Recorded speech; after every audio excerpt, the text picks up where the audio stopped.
Hello and good morning, everybody. Thanks so much for joining the webinar today. As folks trickle in, we're going to give them just another minute or so to log on, and we'll get started momentarily.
Hi, I'm not sure if that was what happened there, but I think you guys might have lost me for a moment. Sorry about that.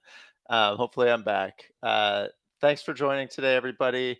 This is part of our Better Buildings, Better Plants webinar series, dedicated to bringing you the latest actionable insights from leading industry experts. These webinars are a chance to explore the topics, technologies, and trends that affect your organization, as well as efforts to accelerate decarbonization and energy efficiency adoption.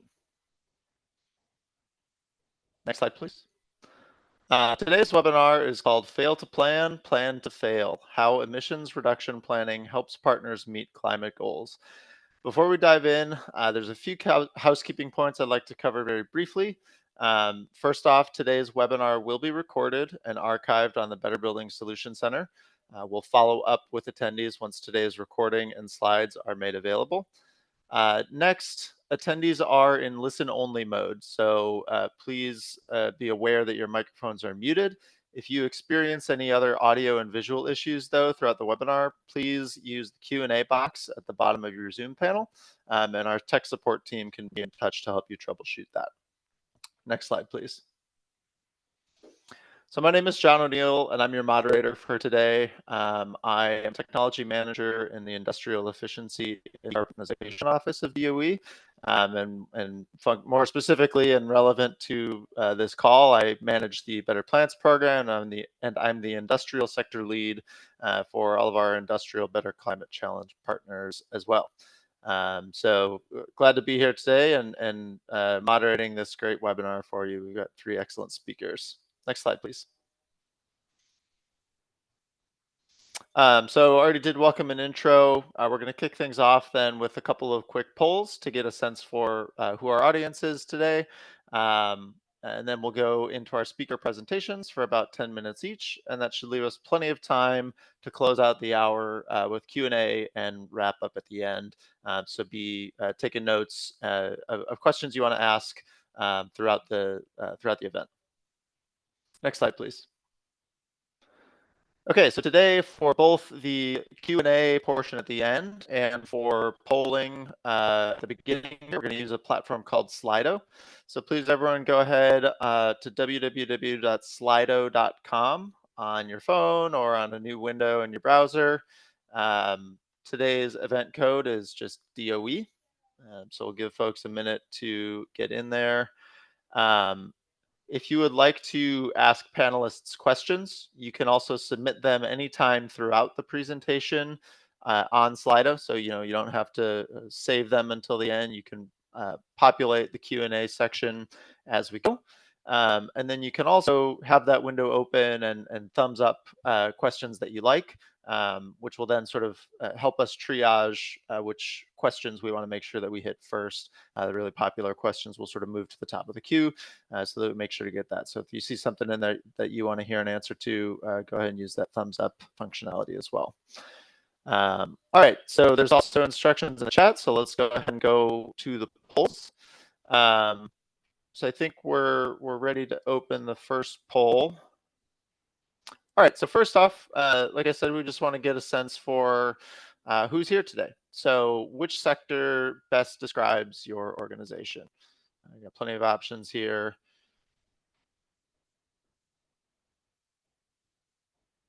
I like to see pretty good industrial representation. That's very good. So today we have 2 industrial speakers and then a building speaker as well.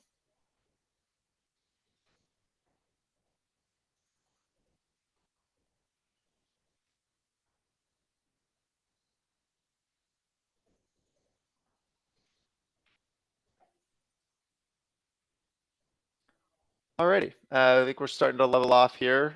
So why don't we go ahead and pause it here. So pretty good representation from industrial, some public sector representation as well, some contractors, other government. Great. Well, I think we've got some really good content for everybody that's on the line today. So why don't we go ahead to the next poll, please? All right, so this one is aimed at trying to gauge sort of where everybody's at with regards to the content that we're going to be covering today. So today we're going to be talking about emission reduction planning, and where are you as an organization at in terms of developing an emission reduction planning for your portfolio um, uh, that you've committed to with the climate challenge. Um, we have an emission reduction plan in place, and you're already working to implement it. Maybe you have some elements of an ERP, but it's not quite complete. Maybe some of you have emission reduction efforts, but you sort of handle them in an ad hoc way. You don't have sort of this comprehensive portfolio-wide strategy for them. And maybe some others of you have defined your goals, but don't really know how to get there. So you know you want to, but you're not really sure where to go from here. And then some of you may not know what an emission reduction plan is yet, which is we'll cover that certainly today and get everybody kind of up to speed.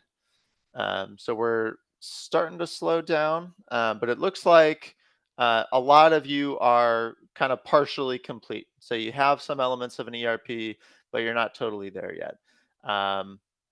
We have about a fifth of our respondents have an emission reduction in place and are working to implement it. So that's great.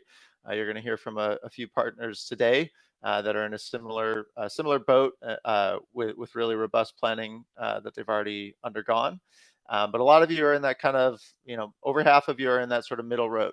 So maybe today you'll be able to pick up on some things from a couple leaders in this space to maybe build on what you have in place already and move towards a really robust emission reduction plan. So I think this will be, again, helpful for everybody on the line. So why don't we go ahead and close the polls then? Um, I'm going to quickly go through just 3 slides here to kind of tee things up before we go to our speakers and level set with everybody about what an emission reduction plan is. So a decent number of you weren't really sure what we meant by that.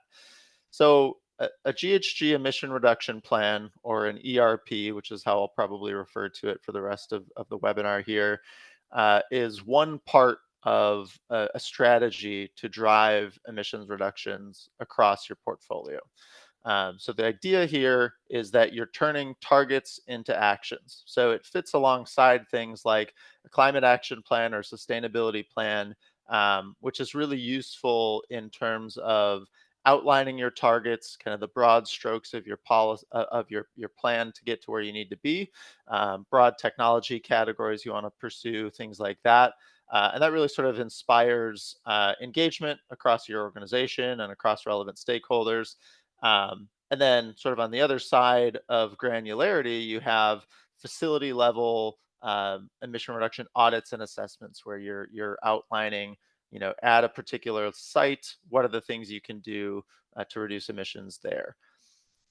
The thing that kind of bridges those gaps is an emission reduction plan. So it takes this high level plan these high level goals that you're trying to achieve, and it helps you define the timing, the phasing of and the specific technical actions that you're going to implement across your portfolio to then achieve that big goal.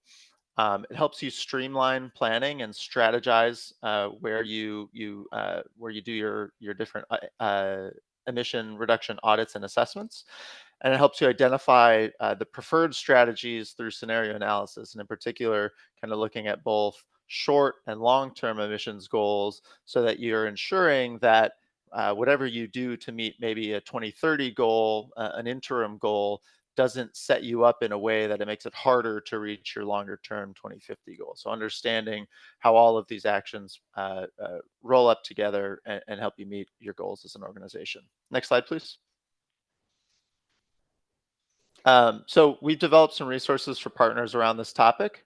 So primarily, this centers around the framework for greenhouse gas emission reduction planning.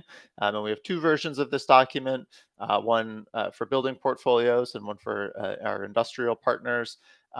These are aligned on 5 key milestones that are the same regardless of organizational type. So at the conceptual level, really it's equivalent, the steps that you need to take to decarbonize and to create this emission reduction plan.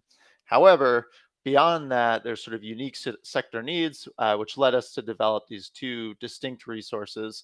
And we've also been developing additional supporting tools and documents that are both, some of these are published and some of these are in progress, things like the audit checklist, the scope of work template, and the ERP toolkit. So we're trying to build resources around the ERP frameworks to help operationalize these for our partners.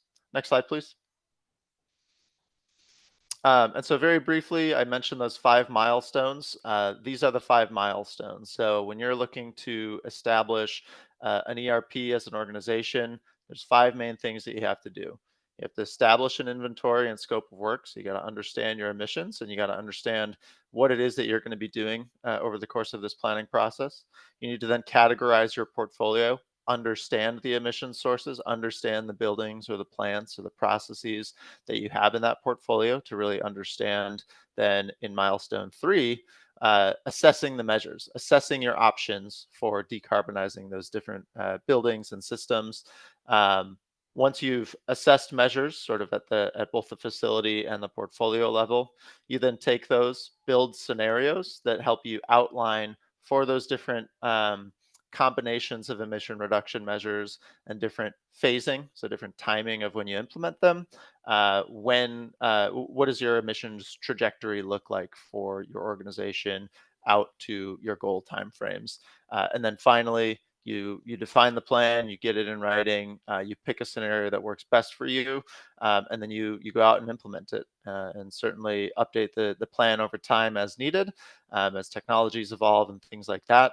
But that's essentially what you need to do. You need to set these 5 things in place, implement them, and then revise the plan every so often, to make sure it's fresh and relevant with where things stand in the market. All right, next slide, please. So we've got a great lineup of presenters today. I'm going to introduce all 3 of them here really quickly, and then in between we'll just sort of go one from the next. So first off, we have Catherine Collison, who is the Carbon Reduction Technology Leader at the Chemours Company. Catherine leads the Chemours strategy for their climate goal of 60% absolute CO2e reduction by 2030 and net zero by 2050. Catherine empowers industrial facilities to establish their roadmap for carbon emission reduction via energy efficiency, renewable thermal technologies, renewable electricity, and electrification. After Catherine, we'll hear from Alex Gulagachi. Alex is the VP Head of Engineering at RXR and brings over 15 years of comprehensive engineering, real estate operations, and sustainability experience to the organization. Alex provides engineering oversight across all property operations and development and construction activities within RXR's 30 plus million square feet portfolio. And then finally, we'll close with Luis Quinones. Luis is a certified energy manager and a corporate sustainability engineer at Bendix Commercial Vehicle Systems, LLC. Luis has worked for Bendix for 9 years in various HSC-related roles in 2 different locations. Thank you to all of our speakers for being here with us today. Like I said, 3 excellent speakers. You guys are going to learn a lot from each of them. With that, I'm going to hand it off to Catherine to kick us off. Thank you, John, for the introduction, and good morning to everybody. So I'm here to discuss the Chemours Company's carbon reduction plan. Real quick, I would like to do a little bit of a background on our company, which starts on the next slide. So for those of you who haven't heard of Chemours, we are a chemical company. So we're part of that industrial subset that John was referring to. On the next slide, we can talk a little bit about what we do and what we produce. You may have heard of some of our products, such as Opteon, which is a low GWP refrigerant. We also make Teflon, which is really critical for the advanced electronic industry. We make titanium dioxide pigment, which is really important for coatings. We also have some other products that are very critical for the energy transition. So not only are we working on decarbonizing our processes, but we are working on helping our customers and our partners decarbonize their processes as well. And another little bit of background about Chemours, we were founded in 2015 and we just celebrated our 9th anniversary. So even though we are a large company with a lot of these big brand names, we've only really truly been an independent company for about 9 years. So leading up to the next slide, we'll talk about our goals. So we have our essential responsible chemistry goals. We have 10, 20, 30 commitments. And the big one that we're going to talk about today is our 60% absolute reduction goal by 2030. And we also have another major climate goal, which is 99% reduction in FOCs, so that's fluoroorganic chemicals, by 2030 as well. So those are the 2 key goals that we're really working on at this point in time to achieve by 2030. We do have a net zero aspiration by 2050. And we'll talk a little bit about how our decarbonization roadmap is making sure that we achieve our interim 2030 goal while setting us up for our 2050 goal without making decisions at this point in time that'll not really put us on the right path, kind of as John referred to in his introductory slides. So on our next slide, this is our big roadmap. So if you want to see more in detail, I want to start by saying this so I don't forget. If you want to see some of the projects in detail on this roadmap, it is in our sustainability report, and we do call out some of our very specific programs every year to see our success. Our sustainability report was released just a couple weeks ago, so you can get into some of the details through that publication. So what we're looking at is our 60% absolute reduction goal of 2030. We've really focused on our process emissions to start with because they are such a major portion of our portfolio.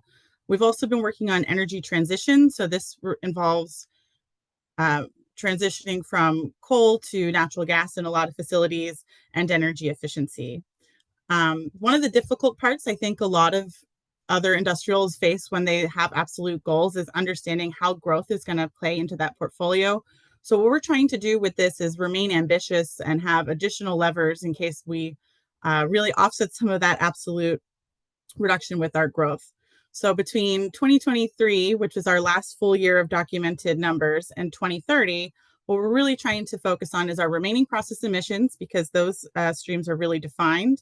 And then we're also working aggressively on our renewable electricity procurement and on our energy efficiency. At the same time, you can see that we have a couple other topics that we're teeing up for ourselves to prepare for 2050.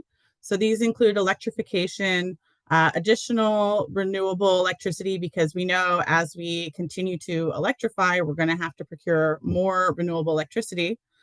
We have renewable thermal, which for us really is a focus on hydrogen because that is part of our focus and what we care about as a company. We do understand that we will have to utilize carbon capture, utilization, and storage for some aspects. And I think we're kind of facing the fact that there will likely be offsets utilized for some abatement. So all of this is despite growth. And that's going to be the real wrench in things as we move forward. And I do want to highlight on this slide, so there's a little animation, but you can see that we have cut down a lot of our emissions through process emissions. And if you want to hear more about this, we did get the 2023 Better Plants Practice Awards for our fluoroorganic chemical reduction. So you can hear more about the specifics of those projects either through the Better Plants webpage or through our sustainability report. So the next slide, we're just talking a little bit about what we have been doing to kind of initiate and define our emissions reduction plan. So we set our greenhouse gas emissions reduction target with a goal of 60% absolute reduction by 2030. An absolute reduction is pretty aggressive for an industrial company. A lot of people look at intensity, but as you can see, we had a lot of areas to focus on. So we wanted to do something that was ambitious, but still achievable. So our baseline year is 2018, and we have categorized our emissions portfolio after establishing this goal. So what we really looked at is defining our emissions portfolio by Scope 1 process emissions, Scope 1 FOC process emissions, Scope 1 energy emissions, and Scope 2 indirect energy emissions. Annually, what we do is we update our greenhouse gas roadmap with our final emissions data from the prior year to see where we are. And that's how we kind of look backward to reassess our progress. But then when we try to update our roadmap to look forward, what we do is we assess different scenarios, just like John said in his ERP framework. But what we do for this is we work with our global product managers to understand the growth anticipated in each business so that we understand how we might expect our absolute emissions to increase at various sites. And then we also update again with our energy efficiency and renewable electricity networks with any pending projects later in the year when we get our capital budgets approved. So on the next slide, I just want to highlight exactly what we've done in terms of our progress. So with the 60% goal by 2030, we have already achieved a 52% absolute reduction in greenhouse gas emissions. So we're really almost all of the way there. And this is through our primary focus on process emission reductions. So we have had an additional focus on increasing renewable electricity procurement and improving energy efficiency. We've had some really great progress with energy efficiency in the last 2 years. So our teams have really done an outstanding job there. But we want to make additional plans and we want to make additional progress in these categories in the next 6 years, pardon my math. So we are beginning to address infrastructure and age of assets to understand when we need to adopt other technologies. So I just wanted to kind of highlight that. We understand that our assets that we put in place in the next 5 years may still be operating in 2040. So we do evaluate with very specific projects, like, hey, can this be electrified? Is this worth being electrified? What's the asset age here? And we're starting to do a little bit more forward looking to understand when our assets are going to age out so that we can be prepared for new technology. It's not easy to really understand what the right solution is going to be right now when we can anticipate that there will be a lot of innovation within the next 5 years. But we do know that it's always going to be more efficient to replace an asset when it's at end of life than in the middle of the life. So in order to achieve our 2050 goals, that's really what we have to focus on. So I think that's the end of my slides, and I really appreciate everyone's attending today. And if you have any questions, feel free to reach out to me. And again, I highly encourage you to read our sustainability report, which highlights a lot of our individual projects. Great. Thanks, Catherine. Really appreciated all of that information. And definitely feel free, folks, to add things into the Slido Q&A as well, if you heard anything that you want to hear more about from Catherine later on. With that, I'm going to turn it over to Alex Gulagachi of RXR. Good morning, everyone. I'm Alex Gulagachi, Head of Engineering at RXR. Just to give a brief overview of RXR, RXR is an owner, developer, operator, national firm of multi-use properties, primarily commercial office, as well as multifamily residential and some industrial properties. We manage over 33 million square feet of commercial and industrial properties and over 12,000 multifamily units throughout the country. We have organizationally set a goal for carbon neutrality in 2035 and net zero by 2050.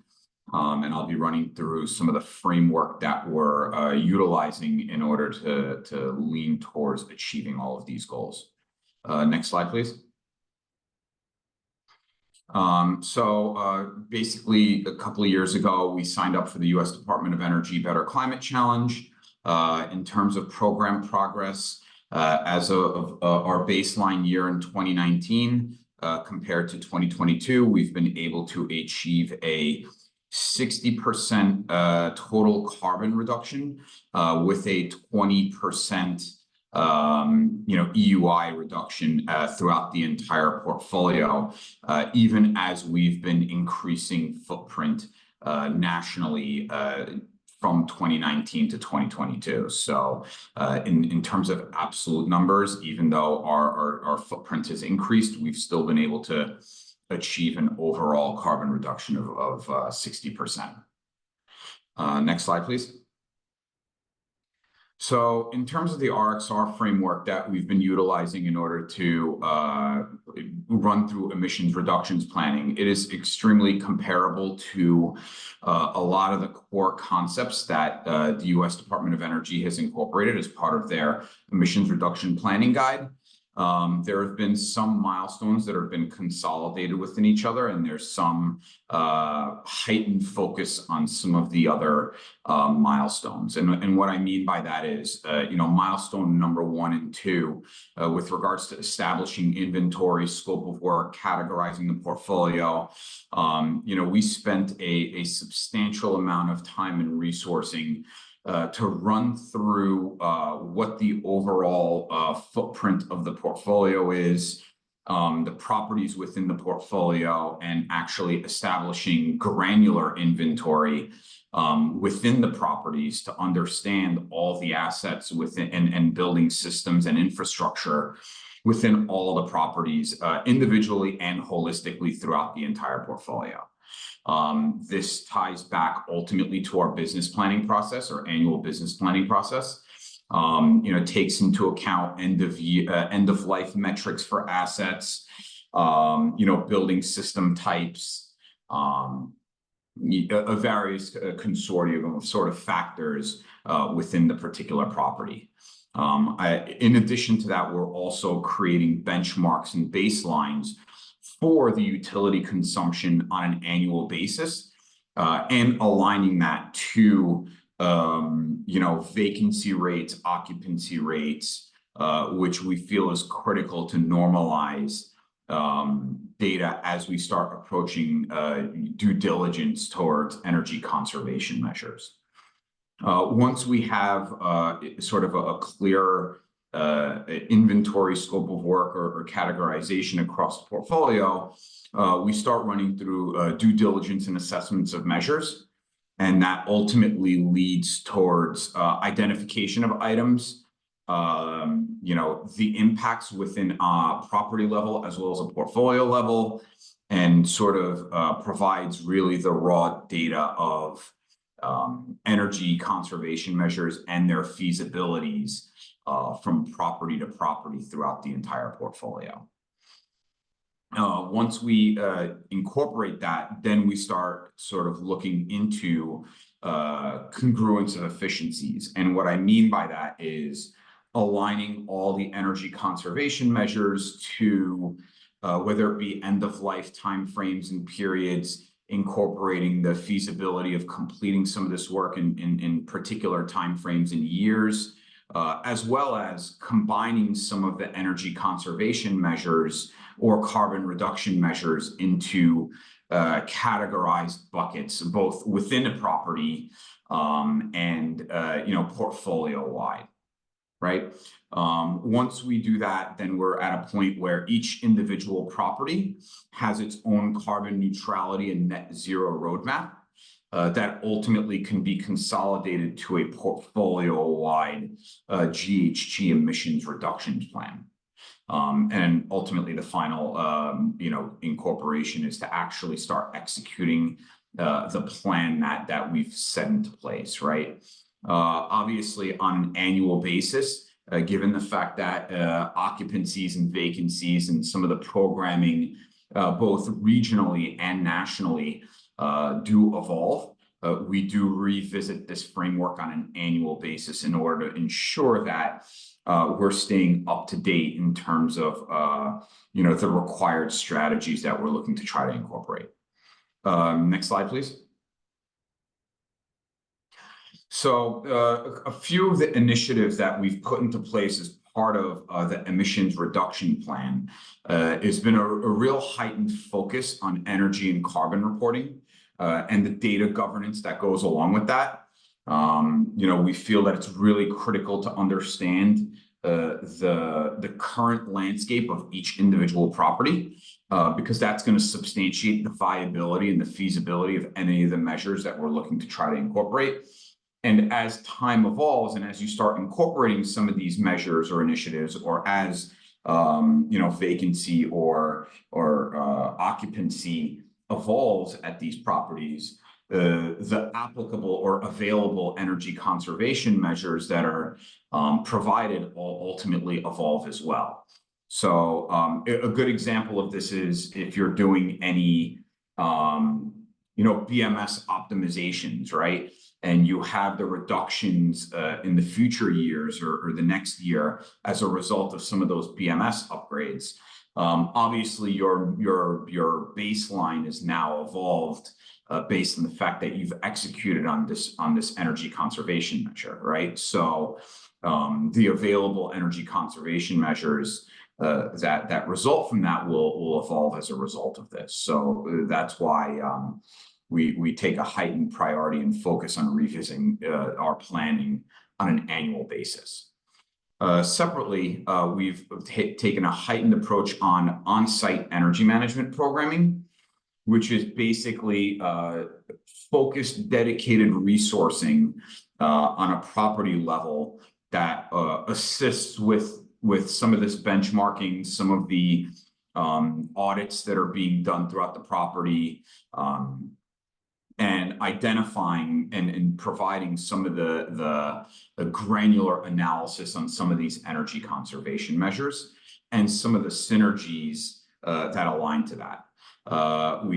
Engineering project management ensures the appropriate integration of these initiatives, and we've taken a heightened approach on workforce development and training to ensure that any operational changes that we make throughout these properties can be done in a sustainable manner.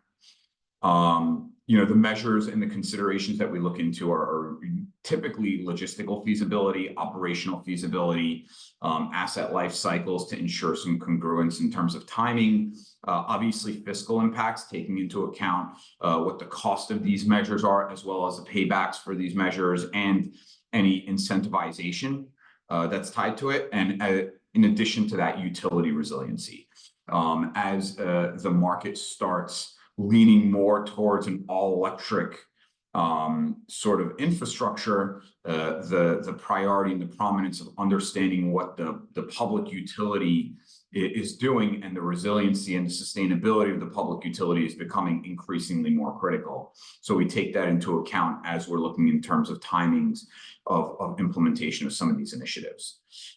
We generally categorize them between operational items that can be done with minimal to no capital cost, low impact projects such as, whether it be like VFD installations, LED retrofits, BMS upgrades, scaled infrastructure, which is a bit more capital intensive, chiller plant, central plant replacements, upgrades, fuel switching, et cetera, and renewable infrastructure, whether it be solar, geothermal, et cetera. So amongst all of that, we tend to be able to put together a holistic plan per property that ultimately can be supplemented and aggregated across a portfolio level that, again, gives us a complete picture and is scalable depending on whether we increase our footprint or decrease our footprint within our portfolio.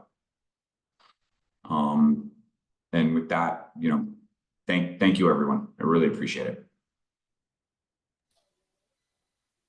Thanks, Alex. That was a great talk. It's really nice to hear some of the similarities with the way you guys are approaching it, which started before the DOE published our ERP framework. But hearing that there's still a lot of alignment in terms of how you're thinking about it is really good to hear. Um, all right, we have one final speaker. So next up, we've got Luis Quinones. Go ahead and take it away, Luis. Hey, John. Thank you for the introduction. So just a quick overview of how we're doing things here on Bendix, just talking about our emission reduction planning. So can we go to the next slide, please? So just a quick overview. In Bendix, we're a member of the Canol Brems Group. What we do is we develop and supply leading edge active safety technologies, energy management solutions, air brake charging control systems under the Bendix brand for North America. We have over 4,100 employees, and together with our wholly owned subsidiary, RA Shepherd, we're driven to deliver the best solutions and improve vehicle safety performance and overall operating cost.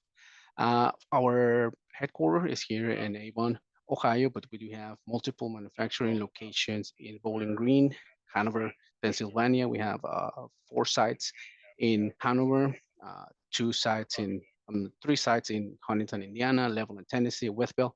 So that's our manufacturing footprint right there. Can we go to the next one, please? And one of the things that we have focused on is just embracing that ESG mindset, right? And one of the things that we are focused on is on the E portion of it, just the environment part of it. As part of this German company, we do have like an overall 2030 climate strategy. It's basically a lot of commitments, right? Climate protection is a key focus from our sustainability management with our goals, and this 2030 climate strategy is our contribution to the Paris Agreement and focus on limiting global warming to significantly less than 2%. One of the other things that we have right now is where we are with our climate targets. Right, during the 2023 period, we were able to lower our absolute Scope 1 emissions and market-based Scope 2 by 70%, which is just right, which has positioned us very nicely for our 2030 goals of 75%. And then we do have another area of the business, which is the eco design that handles Scope 3, right? So we do have our Scope 1, Scope 2, and also our Scope 3 targets. For Scope 3, as you can see there, it's a reduction on the 25% of that. And overall, how we see it is where we are right now at the end of 2023, that 70% reduction within that 2018 baseline.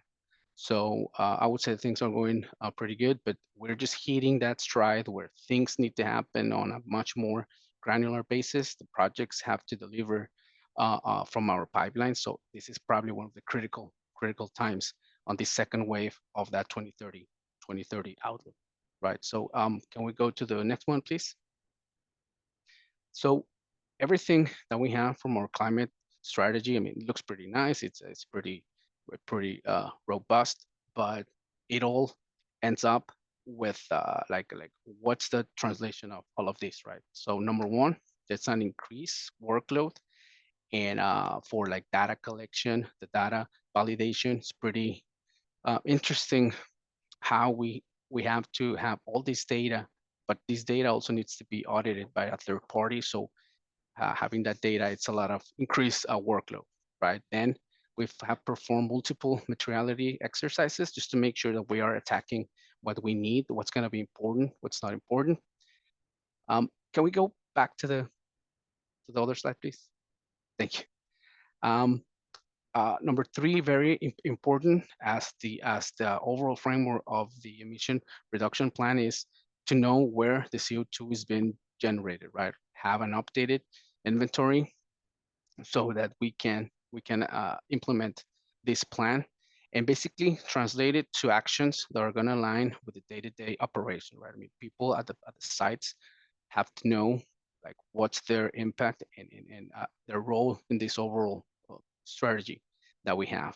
And then with those actions, with those plans, we need to project those scenarios and make sure that the pipeline is geared towards that reduction that we're trying to achieve. And as it was mentioned before, one of the things that we're pushing right now is that growth and expansions and business acquisitions and stuff, it has to be zero, right? Because we have our absolute goals and we can't offset with efficiency things or stuff. It has to be net zero. I mean, I know there are ways to add it or remove it from your GHG inventory, but one of the mindset that we have is we have to be uh, zero for that part. So the overall emissions categories that we're focusing on my department is scope 1 and scope 2, as we see there highlighted. So can we go to the next one, please? So start off with the data. I mean, data drives actions. So scope 1, scope 2 is very important to have all the data and those inventories built up.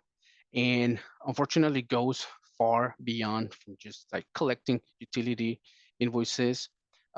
You There's always things that could pop up by surprise. Basically, we have found additions from, I don't know, fuels from intracompany trucking that were not accounted, or I don't know, fuel used by R&D trucks, diesel for fire pump testing, refrigerants, propane for special forklifts that we use. So those type of things have also need to be.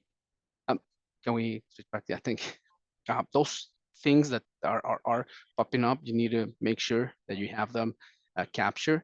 So your inventory or your data, it's gotta be some sort of like a living document that you can constantly review and make sure that it keeps getting more and more and more information into that one. And one of the things that we have been working on a lot is that all the data that we report to our corporate office, it's audited by a third party non-financial audit. So it's been quite a challenge just to have all the data ready for them. So can we go to the next one, please? So between this data, of course, we've been making improvements to the data collection so we can focus on the categorization of our portfolio, bring that data down to where it's being used or where it could be more beneficial so that people know and that people get that awareness and accountability of the processes that they manage, right? So we use consumption, and it also never hurts to add cost to that consumption. Cost is the language that everyone understands, and it translates easier at the day-to-day operations level. So can we go to the next one, please?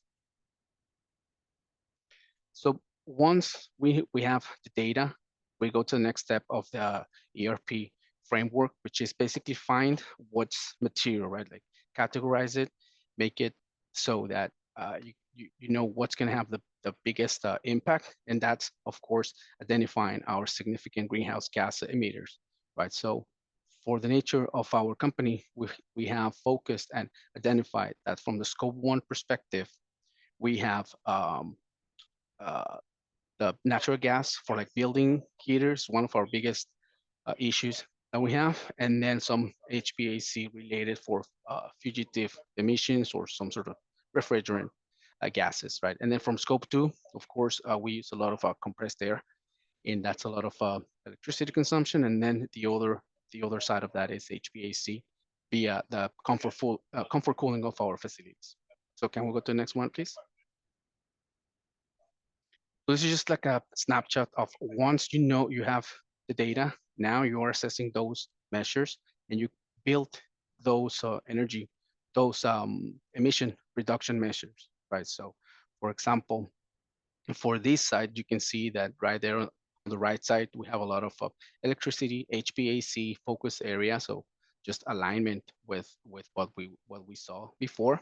And it's just, you have to have those measures in there and just keep closing them, right? Know what you're working on and just keep at it so we can have some nice impact to that one. Can we go to the next one, please?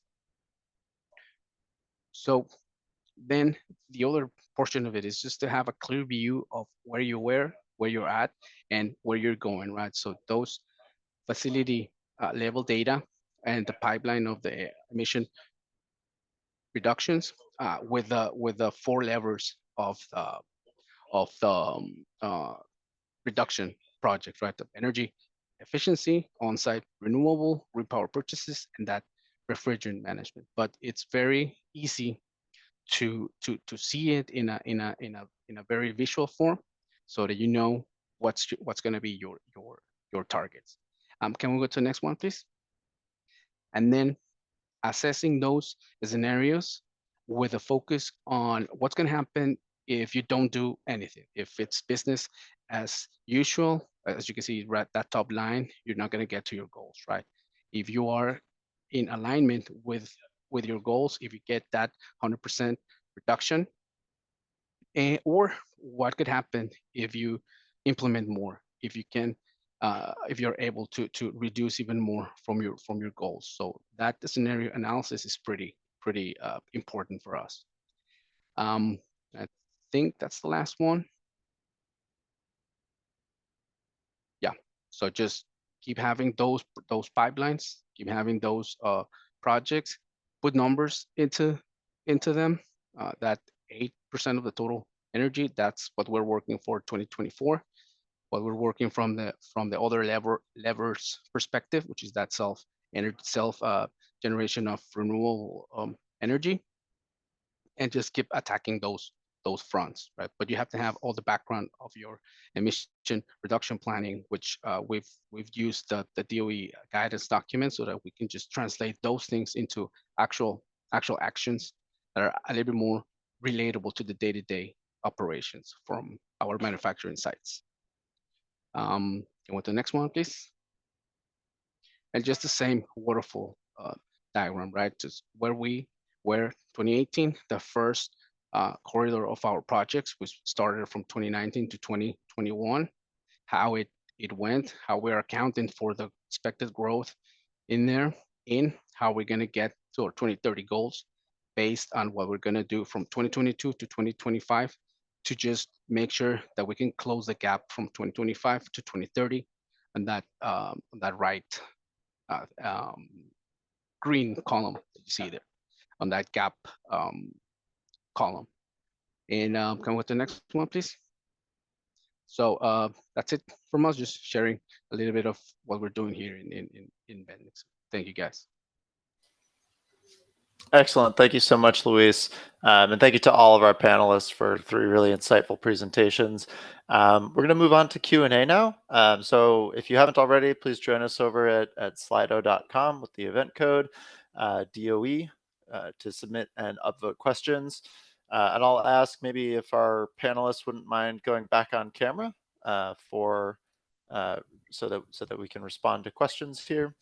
I'll kick things off with the top upvoted question here.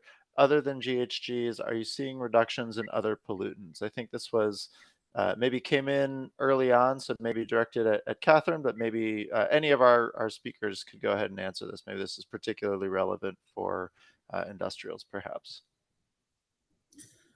Sure, John, I can start off with this one. So as I kind of prefaced in our presentation, we've been focusing on process emissions because they're quite heavy GHG streams. They have very high GWPs. This is aligning with our fluororganic emission reduction goals. So we have a 60% reduction, I think, that we've achieved in FOCs, in line to our target of 99% for that particular process emission. Also, as you can imagine, as we've done some energy transition off of coal, we're going to be not having a lot of those emissions as well. And when you look to start electrifying things, we're going to anticipate a reduction in emissions such as NOx. Anything else to add from other panelists? Otherwise, we can move on to the next one. Just one of the other things that we just started to track is the pollution guidance from the CSRD in Europe. There's some substances of high concern, substances of very high concern, but those are tied to more chemical usage, right? But yeah, we do account for those other non-CO2 pollutants. So our next question here, also directed at Catherine. Does your plan take into account your utilities' future emissions or has Chemours made this plan assuming no changes to the utilities source fuels for electricity? So, and this was again directed at Catherine, but I'd love to hear maybe from everybody on the panel. How are you thinking about the future of the grid and how that plays into your plans for addressing your Scope 2 emissions? Yeah, I think this is a great question. Currently, we are not using green gridding as a mechanism to achieve our goals. I would say, 2 years ago when we were looking at our roadmap, we were kind of looking for the best way to incorporate and estimate what this looks like. But as we move forward in time, I don't know what the other panelists are feeling, but I think with the quick spikes in demand of electricity from data centers, for example, we really can't count on the grid greening itself. We have to be proactive in, signing up for those agreements with our utilities or signing up for our own power purchasing agreements or VPPAs and kind of really have the initiative ourselves as opposed to just kind of waiting for it to happen because the demand for electricity is just too high. Alex or Luis, any thoughts to add to that conversation? Yeah, I mean, I think in addition to sort of the grid, I don't want to say grid cleaning from local utilities, I think there's a heightened focus on the resiliency of the grid as well, too, right? And I think some of the decision-making process is being allocated towards that. So, one of the things that we've been thinking about is as the grid, as more properties and more buildings start transitioning over to a fully electrified solution or scenario, the peak demand of the grid is going to naturally start shifting from the dead of summer to the dead of winter, right? So basically, you're going to have almost a reverse peak, during the heating cycles that needs to be accounted for, right? So as we look at some of our, energy conservation measures or fuel switching programming, what that means in terms of, health and safety, freeze protection, how the grid's going to ultimately respond, emergency generation, peak reduction technologies. Those are all items and initiatives and factors that we're investigating and looking into as well. Great point. So moving on to our next question here, Alex, this is directed at you, and I see you dropped some responses in the Slido poll itself, but maybe you could talk briefly about your workforce development and training initiatives, the ongoing versus sort of one-time character of that initiative, and what are you thinking about workforce? Yeah, so the focus is multifaceted. We go into technical training, we go into industry trends, insights, operational strategies, so that we kind of categorize it in twofold. There's a portfolio-wide sort of framework that's almost property agnostic, and that goes into some of like the strategies and trends and items like that. What we're also trying to do is at each individual property have sort of unique training and developments that are personalized or specific to the individual property's infrastructure and systems. Obviously, each building has, sort of unique means of heating, cooling, et cetera. And there's some optimizations or trends that align with those at each individual property. So it's a little bit of both. But the heightened focus is really on really just the industry insights and some of the operational strategies, and optimizing what that ultimately looks like, and really giving an overarching sort of understanding of where it's coming from and why it's evolving the way it is, right? One perfect example I tend to give for something like this is, the difference between free cooling technologies and heat recovery, right? They're almost opposite in nature, and certain buildings prioritize one versus the other based on feasibility and what are the catalysts for that, right? Going into sort of technical thought processes and trends of that nature really sort of provides our operators a means of being able to critically think about the operational means that they're moving forward with on a day-to-day basis, right? And sort of thoughts like that are scalable in nature. So it really it tends to be an ongoing investment, since trends tend to tweak and evolve over time. But also, you have talent and staffing that evolves over time as well too. So it's not like we're all not learning something on a regular basis. So we try to make sure that we're constantly evolving what that programming looks like. Luis, or maybe Catherine, I'd love to get the industrial perspective on this workforce topic as well, and particularly with how it does or doesn't play into the planning process that you guys are undergoing. Do you guys see that as a challenge or potential barrier to being able to implement the plans that you guys have laid out? If I can start, yeah, it's something that I would say is very, very important, just to make sure that people that has that decision making at the site level, where we're pushing projects or trying to get reductions or energy efficiency measures, that awareness or training about what's the benefits or what's the goals and what to do is something. It's something that we would have to invest a little bit more time into it, right? It's very one of the barriers that we have is that people at the plants doing stuff, it's always on a very fast pace, and there's always production issues and maintenance issues and things. So having that time to focus on this awareness training is one of the things that we are struggling with, but pushing there just because of the fast pace of the operations. Sometimes it doesn't allow to take that time, but it's definitely something very, very important.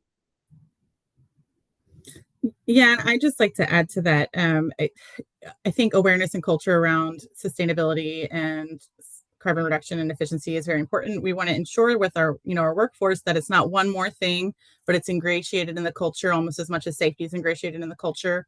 And it's kind of difficult to do because it does feel like you're pushing another initiative. We have found at the sites where we're pushing ISO 50001 ready, it does a lot. It does a lot to kind of tie in the culture in all levels instead of just being this extra third thing. So that's definitely an ongoing. That's a continuous improvement program. So Wonderful. So maybe we'll do one very quick question here just to wrap things up before the last couple slides. Catherine, if you want to clarify, one of the questions here was the distinction between an absolute versus a relative or a specific emissions target. Could you maybe clarify that for the audience? sure. So absolute means that you're reducing the total of the emissions, whereas intensity is you're normalizing it based off of your production. So our goal is an absolute reduction goal. It is not based off of, it's not normalized based off of our production for our scope 1 and 2 goal. It was interesting because I saw the SBTI goal, and our scope 3 SBTI goal is an intensity goal, but you can read up on the differences through the greenhouse gas protocol, or I think the EPA even does good definitions on the two. Yeah, so a good way to think about it is an absolute goal. The unit of that goal would be, metric tons of CO2 reduced versus an intensity-based goal would be metric tons per square foot or per unit produced or something like that. Okay, well, we're just about out of time here, so I'm gonna say if our panelists have an extra minute or two to maybe type in responses in the couple of questions that we didn't get to, that would be great if you have a moment. But otherwise, thank you for everyone for joining, for all your questions to our panelists and for their responses. This webinar is part of our Better Building Summer Webinars lineup. As you can see, great lineup of presentations. We're about halfway through the summer series. So check out the Better Building Solutions Center to learn more and register for future topics of interest. Next slide, please. I believe our next webinar is Tuesday, July 9th. This is called Storage Wars, Industrial Energy Storage Solutions. So go ahead and join that one if you want to hear from Better Plant's partners that have implemented innovative energy storage solutions at their industrial sites to increase efficiency and cost savings. And finally, with that, I'd like to just thank our panelists once more for taking the time to be with us today. Feel free to contact our presenters directly if you have additional questions. And like I said, if they have a moment to respond directly to chats, to questions in the chat, that'd be much appreciated as well. I encourage you all to follow the Better Buildings Initiative on LinkedIn and X for all the latest news. You can find our handles on the left half of the slide here. You'll receive an email notice when today's recording and slides and transcript are available on the Solutions Center for you to reference this webinar later on if you would like to. Thank you, everybody, for being a part of the webinar today, and have a great day. Thank you. Thank you.